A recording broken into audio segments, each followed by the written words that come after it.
अस्सलाम वालेकुम स्टूडेंट्स, कैसे हैं आप सब। अगर आपने अभी तक मेरे चैनल को सब्सक्राइब नहीं किया तो मेरे चैनल को सब्सक्राइब कर दें और बेल के नोटिफिकेशन को प्रेस कर लें ताकि जो मेरी आने वाली लेटेस्ट वीडियोस हैं वो आप तक पहुंच जाएं। तो जैसा कि हम लोगों ने chapter number 5 vector integration chapter का नेम है और जो मैं बुक पढ़ा रही हूँ वो बुक का नेम है जी वेक्टर एनालिसिस बाय शाम्स आउटलाइन की जो बुक है। ज़्यादातर एमएससी लेवल पे या बीएस लेवल पे ये वाली बुक पढ़ाई जाती है। मतलब मैथ्स के जो कोर्स आउटलाइन होती है, चाहे कोई स्टूडेंट बीएस कर रहा है या फिर वो एमएससी कर रहा है, तो ये वाली बुक जो है वो मुझे लगता है सब स्टूडेंट्स को पढ़नी पड़ती है। तो इसका क्वेश्चन नंबर 37 मैंने अपनी प्रीवियस वीडियो में अपलोड कर दिया था। तो जो नेक्स्ट क्वेश्चन है क्वेश्चन नंबर 38 वो है आज की वीडियो जो मैं बनाने लगी हूँ उसमें आज की वीडियो में क्वेश्चन नंबर 38 और 39 को एक्सप्लेन किया जाएगा।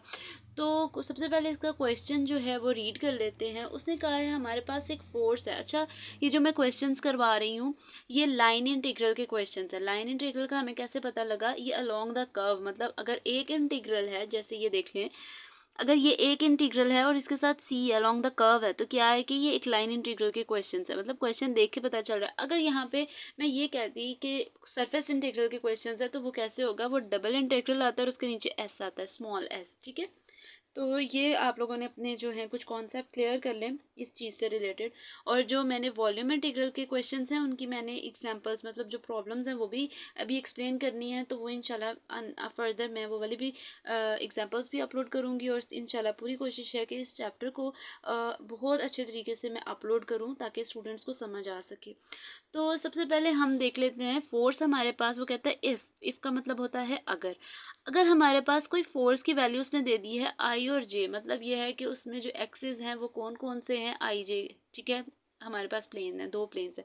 तो वो कह रहा है इवेलुएट करो ये एफ डॉट डी आर, ये कोई सा भी लाइन इंटीग्रल का फॉर्मूला। उसने कहा इस एफ का डॉट प्रोडक्ट ले लो किसी डी आर के साथ और इसको आप लोगों ने फाइंड आउट करना है। अब वो कह रहा है अलोंग द कर्व सी, किसी कर्व के अलोंग आप लोगों ने ये जो इंटीग्रल है ये फाइंड आउट करना है। ठीक है, नेक्स्ट क्या वो कह रहा है in the X Y plane. क्या कह रहा है, दो प्लेन्स। हमें कैसे, हमें क्वेश्चन के शुरू में जो हमारे पास फोर्स गिवन थी आई कैप और जे कैप, आई कैप किसको, एक्स एक्सिस को रिप्रेजेंट कर रहा होता है और जे कैप जो है वो वाई एक्सिस को रिप्रेजेंट कर रहा होता है। ठीक है, तो क्या करेंगे, हम लोगों को उधर से ही पता चल गया था कि दो प्लेन्स पे बात है। अगर मैं ये कहूँ कि 3 प्लेन्स पे है तो कौन कौन से होंगे, एक्स वाई जी प्लेन हो जाएगा। और अगर वो ये होगा यहाँ पे आई और जेड, आई कैप हो और यहाँ पे क्या हो जाए जेड कैप, ठीक है, जी कैप हो जाए, तो फिर हम क्या करेंगे, फिर हम कहेंगे कि एक्स जी प्लेन। ठीक है, दो प्लेन हम चेंज कर देंगे, वो वाला प्लेन वो जो एक्सिस है वो चेंज हो जाएगा। ठीक है, फर्दर उसने क्या कहा है कि जहां जहां हमारे पास y की वैल्यू है उसकी जगह रिप्लेस कर दो x का क्यूब। ठीक है, ये क्वेश्चन में गिवन है और उसने बता दिया है कि दो पॉइंट्स हैं फ्रॉम द पॉइंट 1 1 से किस पे मूव कर रहा है, 2 और 8 पे। मतलब ये है कि जो उसके कोऑर्डिनेट के एक्सिस हैं वो जो हमारे पास पॉइंट्स हैं वो 1 से, x जो है वो 1 से 2 पे जा रहा है। सिमिलरली अगर y है वो भी 1 से 8 पे जा रहा है। इतनी बात समझ में आ गई। अब हम लोगों ने क्वेश्चन देख के सॉल्व करना शुरू कर देते हैं। ठीक है, फर्स्ट स्टेप हमारे पास क्या होगा, क्वेश्चन को देखें अगर, तो F dot D are find out करना है। तो हम क्या करेंगे, एफ की वैल्यू लिखेंगे, dot D are. D R हमें पता है, अगर यहाँ पे दो वैल्यूज है मतलब आई कैप है और जे कैप है, तो इसका मतलब ये है कि हम लोगों ने जो डी आर लेना है वो डी एक्स आई कैप प्लस डी वाई जे कैप। ठीक है, ये भी दो वैल्यूज आएंगी, मतलब आई कैप और जे कैप ही आएगा, के कैप आपने नहीं लिखना क्योंकि हमारे पास यहाँ पे गिवन दो वैल्यूज हैं। ठीक है, तो क्या करेंगे, इसका इसके साथ डॉट प्रोडक्ट ले लेंगे। जब हम आई के साथ डॉट प्रोडक्ट लेते हैं तो वो 1 आता है, तो ये वाली वैल्यू इसके साथ मल्टीप्लाई हो जाएगी, प्लस का साइन ये वाला आएगा और ये वाली वैल्यू इसके साथ मल्टीप्लाई होगी, जे कैप डॉट जे कैप, मतलब जे डॉट जे किसके इक्वल होता है, वो भी 1 के इक्वल होता है। तो वो फिर डॉट प्रोडक्ट में खत्म हो जाएगा, वो लिखा नहीं जाएगा। ठीक है, ये तो हमारा फाइनल फॉर्मूला आया। अब नेक्स्ट जो क्वेश्चन में गिवन है उसने कहा है कि y की जगह जहां जहां क्वेश्चन में y है वहां वहां y की जगह रिप्लेस कर दो x का क्यूब। ठीक है, इतनी बात समझ में आ गई। अब जहां जहां y था वहां वहां तो हम लोगों ने x का वो जो है x की वैल्यू रिप्लेस कर दी है। ठीक है, तो हम क्या करेंगे, यहाँ पे ये y था लेकिन हम लोगों को खाली y की वैल्यू नहीं करनी, ये देखें, खाली y की वैल्यू नहीं चेंज करनी, हमारे पास ये dy है, मतलब चेंज इन y भी है, तो हम लोगों ने इसको भी x में कन्वर्ट करना है। इन शॉर्ट ये समझ लें कि जो पूरा क्वेश्चन है वो y की जगह हम x में जो है कन्वर्ट कर रहे हैं। ठीक है, इन शॉर्ट ये समझ लें आप लोगों को, अगर कोई भी प्रॉब्लम इस चीज़ में आ रही है तो खाली y की जगह जब dy ले लेंगे मतलब इसका इंटीग्रल लेंगे, इंटीग्रेशन में जब आप डेरिवेटिव लेते हो ना तो इस तरीके से आता है dy is equal to 3 power, पहले पावर में एक कमी, पावर के अंदर वाली चीज़ का डेरिवेटिव। ठीक है, दोबारा सुन ले, जब पावर रूल लगाया जाता है डेरिवेटिव लेने के लिए तो क्या है, पावर पहले, पावर में एक कमी, पावर के अंदर वाली चीज़ का डेरिवेटिव। ठीक है जी, नेक्स्ट हमारे पास क्या स्टेप आएगा, जहाँ जहाँ जो वैल्यू यहाँ से y है इसकी जगह एक्स क्यूब कर दो, यहाँ पे ये एज इट इज रहेगा, फिर यहाँ पे y है, यहाँ एक्स क्यूब कर दो, यहाँ पे dy है उसकी जगह इसकी ये वाली वैल्यू लिख दी। ठीक है, फर्दर आप जहाँ जहाँ पे x मल्टीप्लाई हो रहा है वहाँ उसको x को एक्स क्यूब के साथ मल्टीप्लाई करेंगे तो x की पावर 4 हो जाएगा।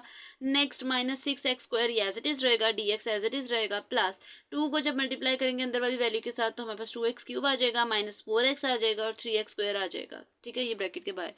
नेक्स्ट स्टेप में हम क्या करेंगे, इस 3x² को भी इसके साथ अंदर मल्टीप्लाई कर देंगे तो फाइनल हमारे पास ये स्टेप आएगा। ठीक है जी, 3 × 2 6, 3 × 4 12 और x² है ये x³ x की पावर 5, ये x² है ये x की पावर 1 है तो x की पावर क्या हो जाएगा, क्यूब। नेक्स्ट हमारे पास क्या स्टेप आ जाता है, ये जी यहाँ देखें हम लोगों ने क्या करना है, इस dx दोनों में आ रहा है तो dx को एक दफ़ा लिख देंगे और बाकी सारी वैल्यू को ब्रैकेट में कन्वर्ट कर देंगे। अब दोबारा सुन लें, हमारे पास 5 की 1 पावर है, 4 भी मतलब 4 की भी पावर 1 है, 5 भी 1 है, क्यूब भी 1 है, स्क्वायर भी 1 है। हम इसको किसी मतलब एक दूसरी टर्म्स लाइक नहीं है। ठीक है, तो हम क्या करेंगे, ये एज इट इज़ ही रहने देंगे। लाइक टर्म्स हो तो फिर उनको अरेंज किया जाता है।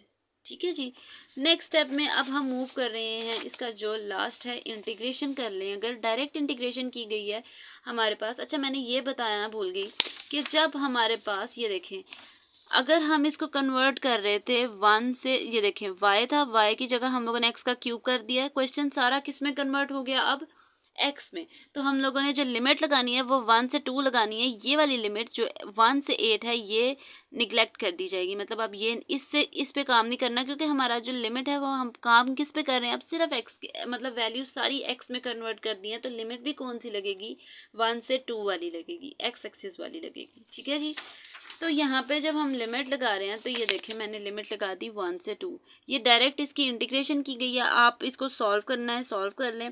इंटीग्रेशन में क्या होता है कि पावर जो है उसमें एक प्लस कर देते हैं और उसी वैल्यू से डिवाइड कर देते हैं। करने के बाद यहाँ पे क्या आता है, फर्स्ट वैल्यू देखें upper limit minus lower limit, upper limit की पावर 5 माइनस लोअर लिमिट की पावर 5। ठीक है, फिर -2 फॉर्मूले का ये जो यहाँ पे है, फिर क्या करते हैं x की जगह 2 का क्यूब माइनस 1 का क्यूब। ठीक है, इस सारे को सिंप्लीफाई करते हैं तो हमारे पास 32 minus 16 plus 64 minus 48 minus 1 plus 2 minus 1 plus 3, इन सब को जब सिंप्लीफाई करोगे तो जो हमारा फाइनल आंसर आएगा वो क्या आ जाएगा, 35। ठीक है जी, नेक्स्ट क्वेश्चन पे मूव कर देते हैं। अगर आपने इसका स्क्रीनशॉट लेना है तो आप इसका स्क्रीनशॉट भी ले लें। नेक्स्ट है जी क्वेश्चन नंबर 39। क्वेश्चन नंबर 39 भी सेम इसी पैटर्न पे सॉल्व होगा, लेकिन यह है कि ये थोड़ा सा लेंथी है। ठीक है, लेकिन यह है कि ईजी है।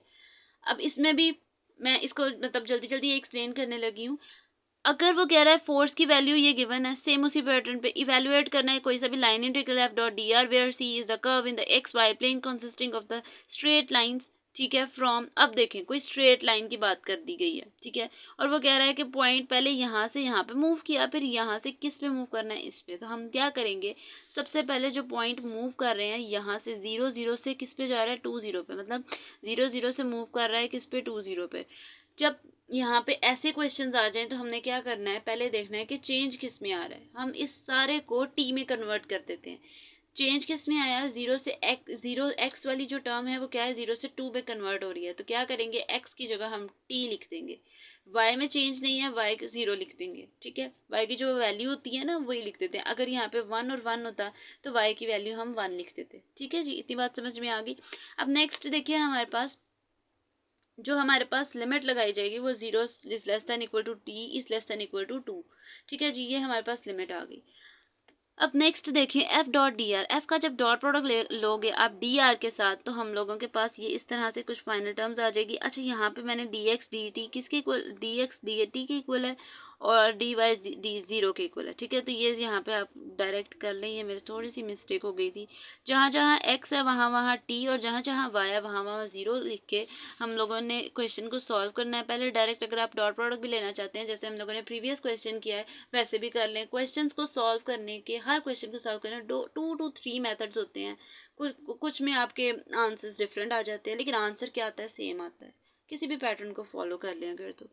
नेक्स्ट है हमारे पास 2t dt, ठीक है। तो क्या करेंगे हम, इसका 2 बाहर चल जाएगा, इंटीग्रेशन लेंगे अगर तो पावर में 1 प्लस पावर क्या है, t की पावर कुछ भी नहीं है, इसका मतलब t की पावर 1 है।